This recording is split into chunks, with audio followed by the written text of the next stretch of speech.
Память о герое будет жить. В Новочебоксарске прошел открытый республиканский турнир по вольной борьбе, посвященный воспитаннику Чувашской школы вольной борьбы, герою России Дмитрию Семенову, погибшему в ходе специальной военной операции на Украине. Вместе со спортсменами, почетными гостями, родными дань памяти воину отдал и мой коллега Вячеслав Ильин.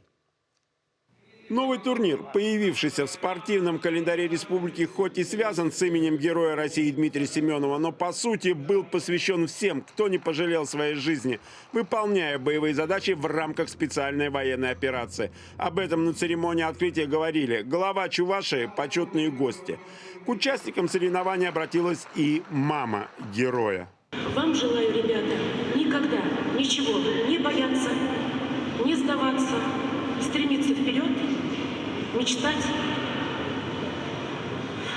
и побеждать. Будущие защитники Родины в соревнованиях принимали участие борцы вольного стиля 2007-2008 годов рождения. На коврах третьей школы Олимпийского резерва демонстрировали характер и силу воли в достижении цели.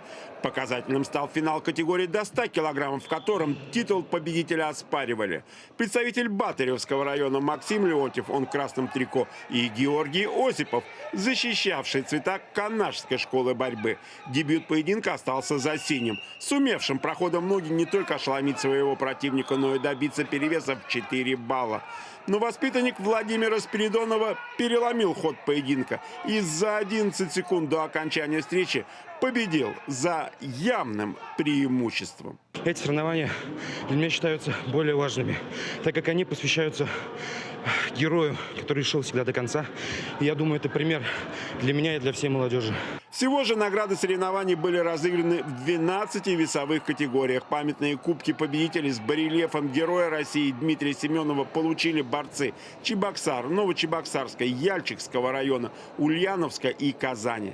За схватками на коврах вместе с мамой наблюдал и сын героя, 6-летний Руслан. И, судя по настрою, в скором будущем мы увидим его на борцовском ковре. Я занимаюсь карате, но все равно стану борцом. Вячеслав Ильин, Вести, Чувашия.